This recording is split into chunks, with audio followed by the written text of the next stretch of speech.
আপনারা দেখছেন cooking house of Anima. নিরামিষের দিনে একটা নিরামিষ আইটেম তোমাদের সাথে আজকে শেয়ার করছি। তার জন্য কড়াই বসিয়ে দিয়েছি। কড়াইতে আমি সাদা তেল দিয়েছি পরিমাণ মতো। এখানে দেখো আমি মিষ্টি কুমড়ো, পটল, বেগুন, আলু আর অল্প একটুখানি পেঁপে কেটে নিয়েছি। সবার প্রথমে আমি 5 ফোড়ন দিয়ে দিলাম। তার সাথে আমি একটা তেজপাতাকে এইভাবে ছিঁড়ে দিয়ে দিলাম। 5 ফোড়নটা হয়ে আসলে আমি একটু নুন দিয়ে দিচ্ছি।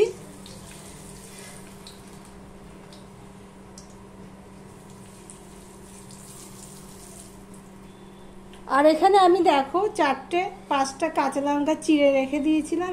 5টা কাঁচা লঙ্কা আমি চিড়ে রেখে দিয়েছিলাম। 5 ফোড়নটা দেখো হয়ে গেছে। এবার আমি কাঁচা লঙ্কাগুলো দিয়ে দিলাম। আর আদা দিয়ে দিলাম 1 চামচের মতো। আর একটু আদা দিয়ে দিলাম। আর একটু নুন দিয়ে দিচ্ছি, কেননা তেল ছেঁকে তো ওই জন্য।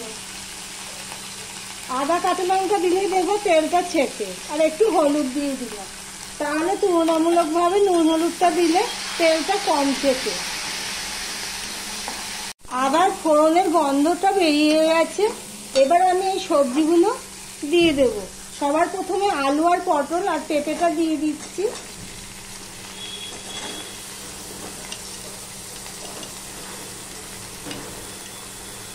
মিষ্টি কুমড়ো আর বেগুনটা আমি পরে দেব।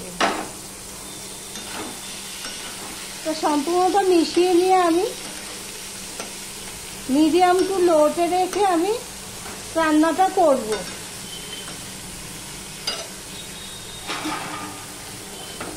আমি এটা একটুখানি ঢাকা দিয়ে দিলাম। আমি প্রায় 5 মিনিটের মতন আমি রেখে দিয়েছিলাম। মাঝে এসে একবার উল্টে দিয়ে গেছি। যেহেতু এই রান্নাটা ছোট করে হবে, জল পড়বে না, তাই জন্য একটু সময় ধরে রান্নাটা করতে হবে। এবারে দেখো যেটা বেগুন আর মিষ্টি কুমড়ো, এগুলো আমি এখন দিয়ে দিলাম। এগুলো তো সিদ্ধ হতে বেশি সময় নেয় না, তাই জন্য এগুলো একটু পরে দিলাম।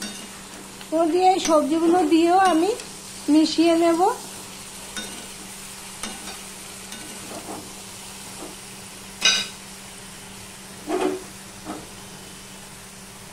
এবারে দেখো আমি এখানে ডাঁটা কুটে রেখেছি, সাদা ডাঁটা। আর ওই আগাগুলো, কচি পাতাগুলো সমেত কুটে ধুয়ে আমি জল ঝরিয়ে রেখেছি, সেটা আমি দিয়ে দিলাম। ভিডিওটি যদি ভালো লেগে থাকে প্লিজ একটা লাইক করে দিও, আর বন্ধু বান্ধবের মধ্যে শেয়ার করে দিও।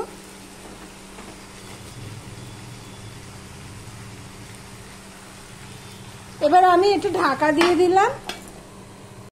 আমি 5 মিনিট পর আসলাম ডাঁটাগুলো দেওয়ার পরে। দেখো আমি এগুলো একটু মিশিয়ে নেব সবজির সাথে। তার আগে তখন তো আমি একটুখানি নুন দিয়েছিলাম।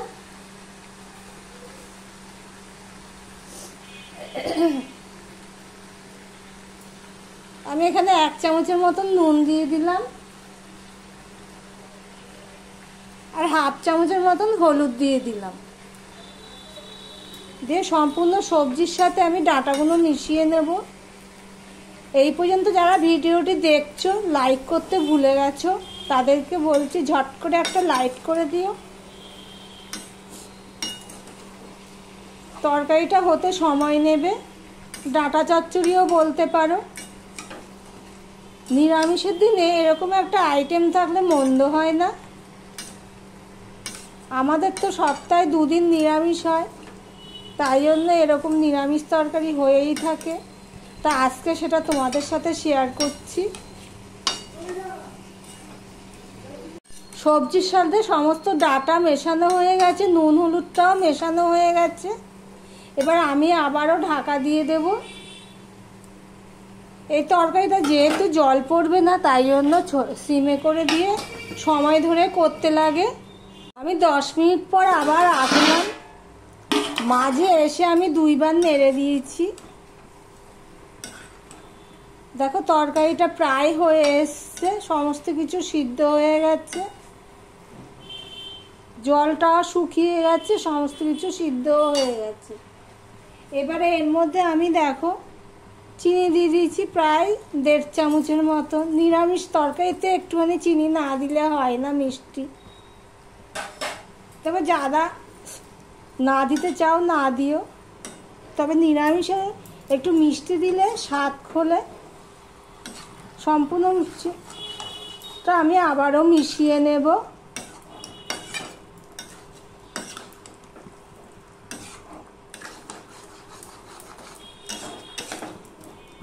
কেন চিনি থেকে জল বেরোবে, ততক্ষণ পর্যন্ত আমি তরকারিটা হতে দেব।